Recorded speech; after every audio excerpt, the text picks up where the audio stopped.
माता सीता के साथ में धर्म था, तो रावण के यहाँ भी बड़ी ठिसक से कहती थी कि रे दुष्ट, तू मुझे अकेले में हर के लाया, यदि सबके सामने लाता तो आज मैं यहाँ नहीं होती। हमारे साथ धर्म था, मैया के साथ धर्म है, तो मैया रावण की लंका में भी बड़ी ठिसक से बात करती है। यदि आपके साथ धर्म है, आपने कोई गलत कार्य नहीं किए हैं, तो आप भी बड़ी ठिसक से रहोगे महाराज, किसी बात का भय नहीं होगा।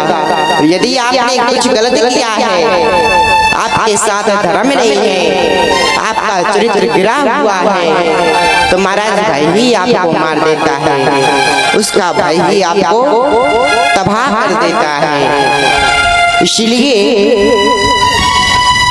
हम बार बार स्त्रियों से, मैयाओं से, बहनों से इसलिए बार बार कहते हैं, कल की कथा में भी हमने समझाया, क्यों? क्योंकि आप लोगों के कंधों पे दो दो कुलों का भार है, इन सभी के कुलों पर एक कुल का भार होता है, इन सबको एक घर की चिंता होती है। और धन्य है आप सभी जो अपने ससुराल को संभालती हैं, साथ ही साथ मायके की भी चिंता करती हैं, और समय आता है तो महाराज पूरे मोहल्ले की भी सहायता करती हैं। इसलिए हम आप लोगों को बार बार समझाते हैं, क्योंकि आपके कंधों पर दो कुलों का भार है, इन सभी के कुलों पर एक कुल का भार है। यदि मैया सारी बहनें यदि मर्यादा की रस्सी से बंधी रहे तो महाराज खुद भी सुंदर लगती हैं, पूरे घर को सुंदर रखती हैं, और महाराज कहते हैं पूरे समाज को सुंदर रखती हैं। जब वही माता बहनें मर्यादा की रस्सी से खुल जाती हैं महाराज, उन्हें बोलने का ढंग नहीं रहता, पहनने का ढंग नहीं होता। आपने देखा होगा आजकल कैसे कैसे पहनावा चल रहे महाराज, बहनों को बोलने का ढंग नहीं आ रहा, पहनने का ढंग नहीं आ रहा, तो इससे हमारे समाज को दूषित हो रहा है, हमारे समाज में प्रदूषण फैल रहा है। जैसे महाराज घर की झाड़ू होती है, यदि झाड़ू रस्सी से बंधी रहे तो महाराज पूरे घर को भी सुंदर रखती है और खुद भी सुंदर लगती है। और जब वही झाड़ू उस रस्सी से खुल जाती है तो महाराज स्वयं कचरा बन जाता है। जो झाड़ू सारे कचरे को समेटती है वही स्वयं कचरा बन जाता है। ऐसे ही हमारी माताएं बहनें हैं, यदि मर्यादा की रस्सी से बंधी रहे तो खुद भी सुंदर लगती है, समाज को सुंदर करते हैं, पूरे देश को सुंदर करते हैं। और जब यही स्त्रियां, यही मैयाएं अपनी वाणी से, अपने पहनावा से, अपनी मर्यादा को भूल जाती हैं तो यही समाज को प्रदूषित करते हैं।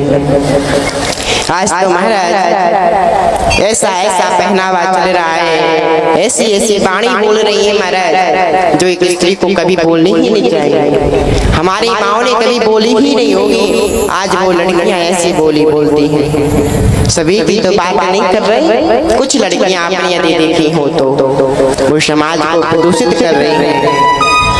इसलिए यदि आपके साथ धर्म है, यदि आपके साथ महाराज भगवान का हाथ है तो आप अकेले भी चलोगे तो भी आप सुरक्षित हो। यदि आपने अपना पूरा तन ढका हुआ है, वाणी में एक बहन की तरह बोली हो तो महाराज सभी लोग आपके भाई के समान आपके साथ चलते हैं। और यदि आपके साथ धर्म नहीं है, भगवान का हाथ नहीं है, यदि आपके साथ मर्यादा नहीं है तो आपके साथ हजारों लोग भी चले तो भी कुछ होने वाला नहीं है। और यदि आपके साथ धर्म है तो आपके सामने कोई भी ना हो तो भी हजारों भाइयों की कलाई आपके सामने होती है। तो पहले बहनें तो बनो, पहले बनो तो बहन। अरे बहन होती कैसी है, पहले बहन की तरह बन तो जाओ। जब रास्ते में चलोगे तो हजारों भाइयों, हजारों पिताओं का हाथ सिर पर होगा। जब आप बहन बनकर शूर्पणखा बनकर चलोगे, पूतना बनकर चलोगे तो अनेकों राक्षस, अनेकों रावण आपके घर में, मोहल्ले में, परिवार में मिल जाएंगे। इसलिए हमेशा सीता मैया की तरह धर्म पर डटे रहो। लेकिन कुछ स्त्रियां, कुछ बहनें अपने पहनावा से इस समाज को दूषित कर रहे हैं। और कुछ कुछ कवियों ने तो महाराज यहाँ तक कह दिया, क्या आवाज बिल्कुल साफ नहीं आ रही, आवाज साफ नहीं आ रही। कुछ कुछ कवियों ने तो महाराज यहाँ तक कह दिया है, जो स्त्रियां अपने पहनावा से, अपनी वाणी से इस समाज को दूषित करती हैं, उनके लिए क्या कहते हैं। दो शब्द सुनिएगा। कह रहे हैं, अब धरा पे तेरे पाँव टिकते नहीं, अब धरा पे तेरे पाँव टिकते नहीं। क्या कह रही हैं? जब तो महाराज आज की स्त्रियां ऐसी ऐसी उड़ी जा रही हैं, मर्यादा की रस्सी से जैसे खुल गई हैं, जैसे पतंग को धागे से छोड़ देते हैं तो वह आकाश में उड़ी चली जाती है, उसी प्रकार आज की मैया मर्यादा से छूट गई है, धर्म से छूट गई है, तो महाराज पतंग की तरह उड़ रही है। कह रहे अब धरा पे तेरे पाँव टिकते नहीं, तुम उड़ी जा रही हो पतंग की तरह, तुम उड़ी जा रही हो पतंग की तरह।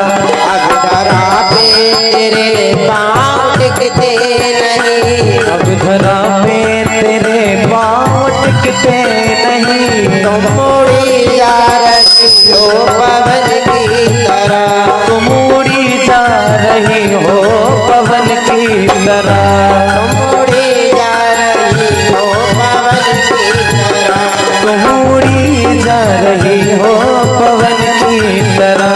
भाई की कमी तो खलेगी नहीं, की कमी तो खलेगी नहीं, भाई की कमी तो खलेगी नहीं, भाई की कमी तो खलेगी नहीं। बैल चलना तो सीखो बहन की तरह, बैल चलना तो सीखो बहन की तरह, बैल चलना तो सीखो बहन की तरह, बहन चलना तो सीखो बहन की तरह।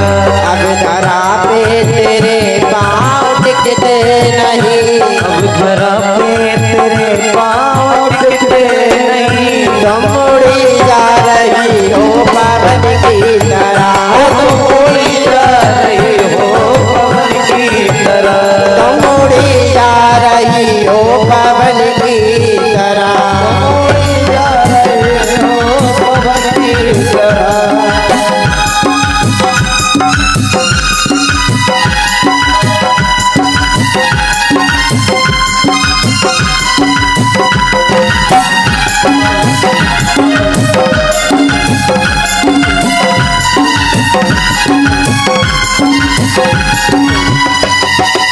धरा पे तेरे पाँव टिकते नहीं, धरा पे तेरे पाँव टिकते नहीं, तुम उड़ी जा रही हो पवन की तरह, तुम उड़ी जा रहे हो पवन की तरह, तुम उड़ी जा रही हो पवन की तरह।